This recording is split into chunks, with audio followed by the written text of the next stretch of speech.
Dans cette usine de conditionnement de Nairobi, pas de temps à perdre.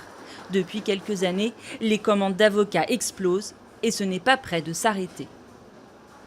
Nous avons commencé à exporter en 2022 et à cette époque, le marché chinois achetait entre 10 et 20 conteneurs par semaine.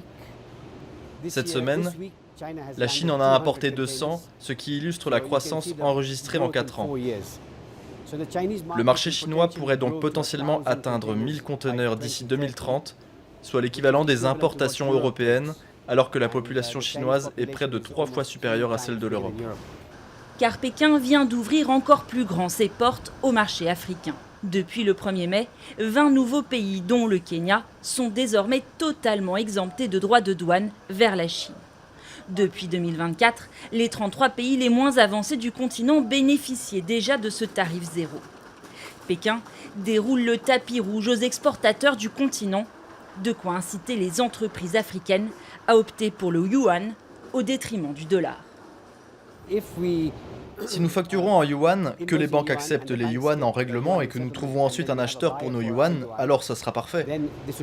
Si le gouvernement les encaisse et peut utiliser cet argent maintenant pour rembourser les prêts, absolument. Réduction des coûts de conversion en dollars, maîtrise du taux de change. Face à la quantité des volumes exportés vers la Chine, le règlement en yuan s'avère bien souvent plus pratique. L'intensification des échanges avec l'Afrique au service de la dédollarisation de l'économie mondiale. Pour encourager le mouvement, Pékin vient d'annoncer le 17 juin une batterie de mesures financières. Nous allons autoriser 6 banques domestiques à effectuer des opérations de change offshore en yuan dans la zone franche de Shanghai via la plateforme du Centre chinois de négociation d'échange.